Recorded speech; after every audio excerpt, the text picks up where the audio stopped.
Hello friends, welcome to மாங்கனி சமையல். இன்னைக்கு நம்ம மாங்கனி சமையலில் இட்லி, தோசை, பணியாரத்து கொடியெல்லாம் வச்சு சாப்பிட்றதுக்கு ரொம்ப ரொம்ப சுவையான நிலக்கடலை சட்னி எப்படி பண்ணுறதுன்னு தான் பார்க்க போகிறோம். ஸோ எப்பயுமே சட்னி ஒரே மாதிரி செய்யாமல் இந்த மெத்தடில் ஒரு முறை செஞ்சு பாருங்கள். ரொம்ப ரொம்ப டேஸ்ட்டாக இருக்கும். வீட்டில் எல்லாரும் விரும்பி கேட்டு வாங்கி சாப்பிடுவாங்க. சரி வாங்க, இப்போ இந்த நிலக்கடலை சட்னி எப்படி பண்ணுறதுன்னு பார்க்கலாம்.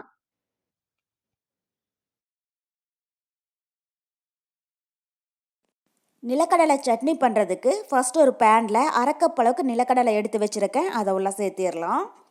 சேர்த்திட்டு ஸ்டவ் மீடியம் ஹீட்டில் வச்சு இது நல்லா வாசம் வர அளவுக்கு வறுத்து எடுத்துக்கோங்க. ஸ்டவ் வந்து மீடியம் ஹீட்டில் வச்சு வருங்க. அப்போ தான் கருகிடாமல் ஒரே மாதிரி நல்லா வறுப்படும். ஸோ இது வறுக்காத நிலக்கடலை அப்படிங்கிறதுனால நான் வறுத்துட்டு பயன்படுத்துகிறேன். இதுவே வறுத்த நிலக்கடலையாக இருந்துச்சுன்னா வறுக்க வேண்டியதில்லை, அப்படியே யூஸ் பண்ணிக்கலாம். பாருங்கள், இப்போ நிலக்கடலை நல்லா வறுபட்டு நல்லா ஸ்மெல் வர ஆரம்பிச்சிடுச்சு. உங்களுக்கு பார்க்குற போதே தெரியும், லைட்டாக அங்கங்கே வெடிக்க ஆரம்பிக்குது. இப்போ இந்த ஸ்டேஜில் இதை தனியாக ஒரு பிளேட்டில் எடுத்து வச்சிடலாம். இப்போ அதே பேனில் ஒரு டேபிள் ஸ்பூன் அளவுக்கு எண்ணெய் விட்டு சூடுபடுத்திக்கோங்க.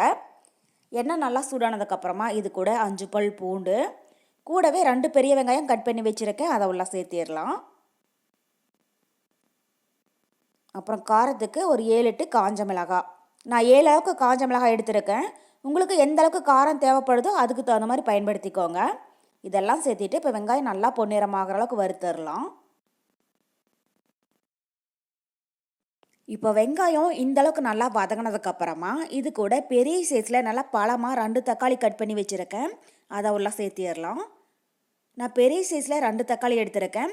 சின்னதாக இருந்துச்சுன்னா 3 அளவுக்கு சேர்த்திக்கோங்க. கூடவே அரை டீஸ்பூன் சீரகம், அப்புறம் அரை டீஸ்பூன் மிளகு, சட்னிக்கு தேவையான அளவு உப்பு, இதெல்லாம் சேர்த்திட்டு தக்காளி நல்லா சாஃப்ட் ஆகிற அளவுக்கு வதக்கிடுங்க.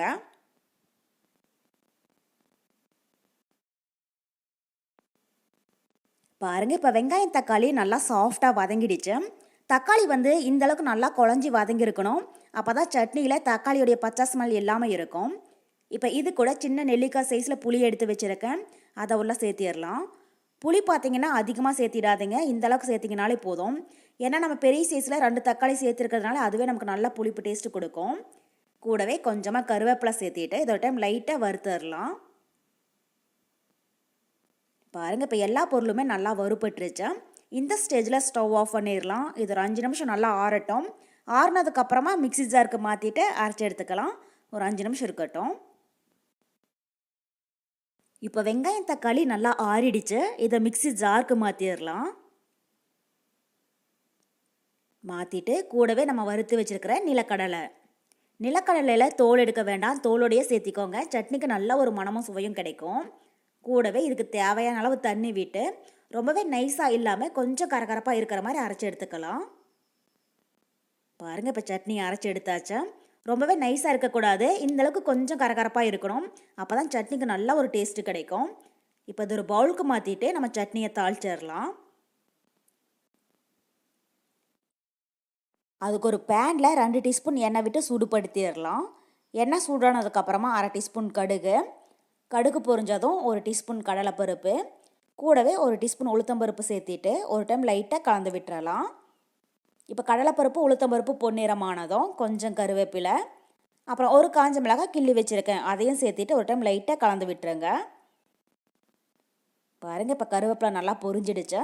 இந்த ஸ்டேஜில் ஸ்டவ் ஆஃப் பண்ணிவிட்டு இதை சட்னியோட ஒன்றா சேர்த்திடலாம். சேர்த்திட்டு ஒரு டைம் லைட்டாக கலந்து விட்டுருங்க. இந்த நிலக்கடலை சட்னி ரொம்பவே தண்ணியாகவும் இருக்கக்கூடாது, ரொம்பவே திக்காகவும் இருக்கக்கூடாது. இந்த அளவுக்கு இருக்கிற மாதிரி பார்த்துக்கோங்க.